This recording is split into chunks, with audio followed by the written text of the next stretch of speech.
Estamos de vuelta ya en su noticiero Cuenca en directo. Un placer que nos acompañe en este espacio el señor ministro de Finanzas, Patricio Rivera. Bienvenido, un placer que esté junto a nosotros para hablar de algunos temas de interés y sobre todo el tema económico que pues lógicamente ha generado bastante polémica, no solo por los sectores de oposición, sino por la ciudadanía. Es importante tenerlo en este espacio. Bienvenido, señor ministro. Y vamos a partir de una de las notas que sacamos en este bloque de noticias, y es que René Lucero, representante de los gobiernos parroquiales de la SUAY, quiero aprovechar su visita, ya que informó que este organismo apoyaría la candidatura de Guillermo Lasso en la segunda vuelta electoral, porque, entre otras cosas, se manifestó que el gobierno nacional habría incumplido con compromisos económicos con los GATS parroquiales, y voy a aprovechar su visita, como digo, para tocar este tema. ¿Cuál es la realidad de los GATS parroquiales en el tema económico? ¿Se ha incumplido, como ellos indican en una rueda de prensa? De ninguna manera, todo lo contrario. El gobierno nacional se puso al día hace un par de semanas atrás con todos los gobiernos locales. Firmamos unos convenios de pago con la Asociación de los Gobiernos Provinciales, de las municipalidades y de las juntas parroquiales. Estamos absolutamente al día con ellos. Más bien me llama la atención, y entiendo que tiene un objeto político electoral, la declaración. ¿Y por qué me atrevo a decir esto? El candidato de oposición plantea bajar 3.700 millones de dólares en impuestos.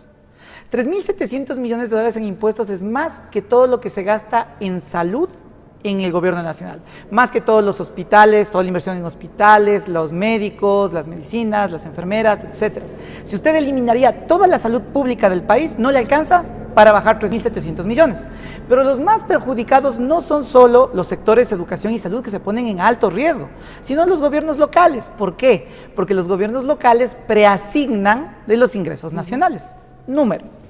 Con una propuesta como la que está llevando adelante Guillermo Lasso, la prefectura de la SUAY recibiría 29% menos de asignación. Sí, podemos mostrarlo de pronto. Claro que sí.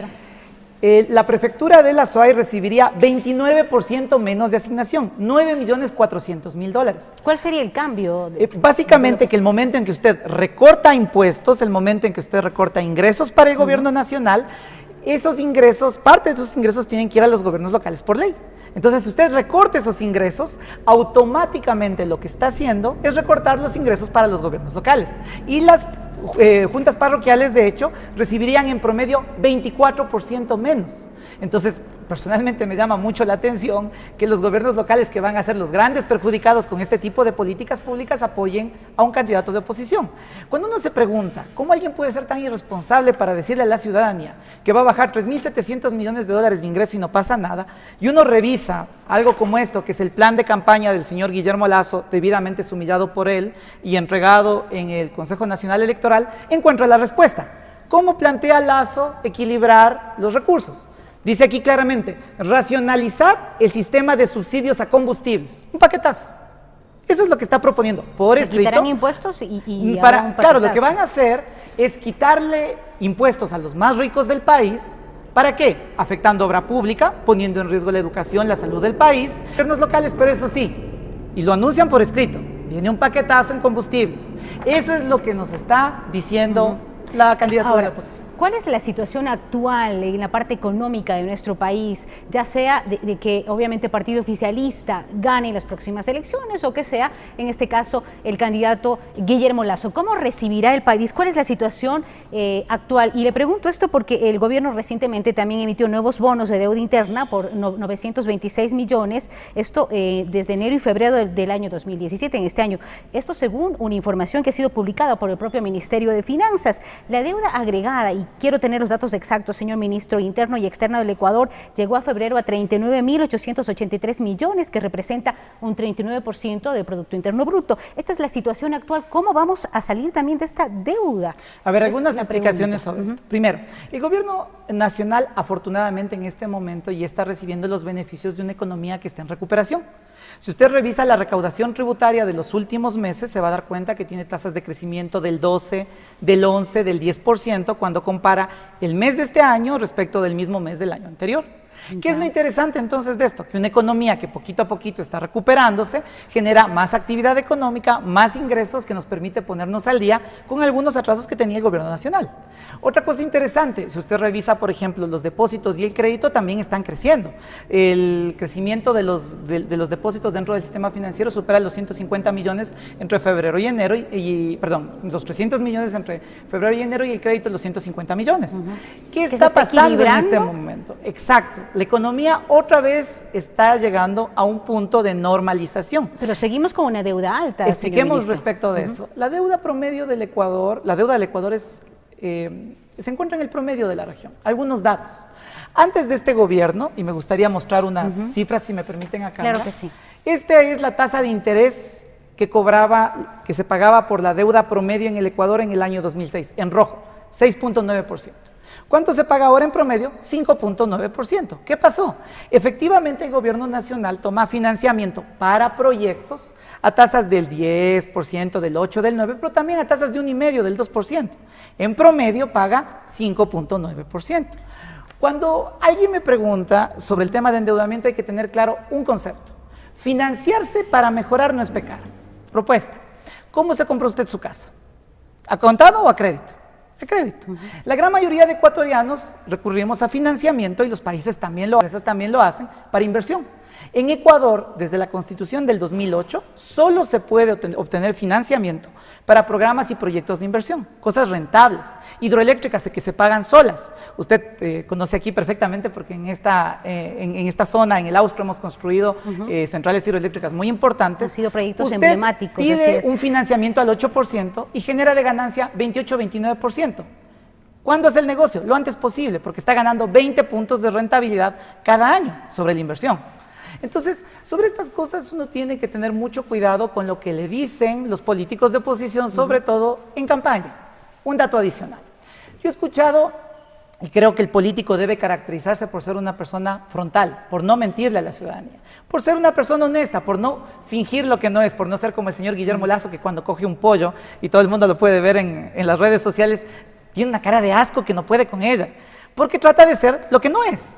Si usted revisa las declaraciones públicas del señor Guillermo Lasso, se va a dar cuenta que él dice que él no tuvo nada que ver con la crisis bancaria, que él no ha tenido nada que ver con la crisis bancaria, que le prueben que él tuvo algo que ver con la crisis bancaria. Bueno, si quiere le dejo una copia del documento, acta reservada 2562, sesión de pleno reservada de la Junta Monetaria 19 y 20 de marzo de 1996. El señor Guillermo Lasso y sus compañeros de la Junta Bancaria aprobaron con este documento el primer salvataje bancario al Banco Continental. Pusieron dinero de todos los ecuatorianos en el salvataje a un banco que hizo piramidación de capitales, mediante este documento. Entonces, cuando usted pregunta, ¿dónde se origina la crisis bancaria? Aquí está el primer salvataje bancario. Y, como dice claramente, se puede ver en pantallas, el señor Guillermo Lasso Mendoza, vocal principal en representación de los bancos privados, participó con su voto en esta decisión. Ahora, hay sectores como los campesinos, entre ellos liderados por Carlos Pérez Guartamber, que han mencionado muchas veces que sería preferible estar de lado, aliados a un banquero, a pesar de la situación que usted menciona, que a un dictador que en este momento pues tiene endeudado al país, es lo que ha mencionado. La respuesta es bien simple. El nivel de endeudamiento de Ecuador, repito, es del nivel del endeudamiento promedio con una enorme diferencia. Ahora, está bien hacer préstamos, señor ministro. Usted está justamente señalando, si yo quiero adquirir una casa con préstamo, pero sé hasta cuánto puedo extenderme, hasta cuánto Por supuesto, y lo mismo pasa con los países. Si usted toma financiamiento para hacer programas y proyectos de inversión rentables que le van a dejar más ganancia, no solo que se repaga la deuda, sino que le dejan ganancia adicional. Y esos proyectos son los que justamente nos permitieron enfrentar la coyuntura tan dura que tuvimos el año anterior. El año anterior cayó el precio de petróleo, se apreció la moneda, vinieron juicios internacionales, se dio hasta un terremoto, el peor de los últimos 70 años. Y estamos aquí con una economía en recuperación. ¿Gracias a qué? A que se hicieron inversiones adecuadas que dejaron rentabilidad adecuada para todos los ecuatorianos. Ahora, ¿cuál es la situación del problema del mercado laboral? Los sectores industriales y productivos también acá, sobre todo la ciudad de Cuenca, en la provincia de La Suaya, han mencionado que no existen reglas claras y que mercados acá, en la parte de construcción, automotriz, entre otros, han generado también el tema del desempleo y un poco de inestabilidad, lo han dicho los presidentes de las cámaras en nuestros espacios de entrevista. Varias cosas y con absoluta claridad. El momento en que usted tiene todo lo que nos pasó el año anterior es indudable que va a tener efectos sobre esos choques externos. La caída de precios de petróleo, como le decía, los juicios, la apreciación de la moneda, la amenaza del Banco Cotopaxi, un invierno muy duro que amenazaba con ser fenómeno del Niño, un terremoto que dejó más de 600 víctimas en Manabí y Esmeraldas, obviamente que dejan secuelas. ¿Qué es lo importante? Que en este momento la economía ya se está recuperando y que gracias a esa recuperación, por ejemplo, el día de hoy me reuní con los jubilados de los sectores educación y salud. ¿Cuál es la situación justamente Ellos con el pago tenían de una jubilados? jubilación obligatoria pendiente de pago, nos reunimos, en estos días estamos despachando los pagos de todos los jubilados obligatorios de educación y salud, antes de que acabe el mes o hasta el fin de mes, vamos a ponernos al día con todas esas personas y desde el mes siguiente con las personas que tienen incentivos de jubilación voluntaria. Entonces, ¿qué pasa con esto? Gracias a la recuperación económica se recaudan más recursos que permiten al Estado ponerse al día en sus obligaciones. Esto de ponerse al día, también lo han dicho los opositores al régimen, ¿es por el tema político, por el tema electoral que estamos ya para el Afortunadamente vamos 10 años de gobierno y la gente puede ver que a diferencia de los gobiernos del pasado, nosotros no asomamos aquí solo por elecciones, primera cosa, no hacemos obra pública solo por elecciones, llevamos adelante programas y proyectos. Estos meses? No, la inauguración de una escuela, de un hospital se programa con algunos meses de anticipación, inclusive algunos años en megaobras. Muchísimas gracias, señor ministro. El tiempo nos queda corto acá en televisión. Esperamos tenerlo nuevamente con nosotros para seguir hablando del tema económico del país y cómo va a recibir también el nuevo gobierno al Ecuador. Seguro que sí. Muchas gracias por la invitación. Voy a aprovechar de aquí para ver si como algo de las delicias que nos prepara aquí Cuenca. Disfrute la ciudad de Cuenca. Vamos a una pausa publicitaria. Venimos tras la misma acá en Cuenca en directo.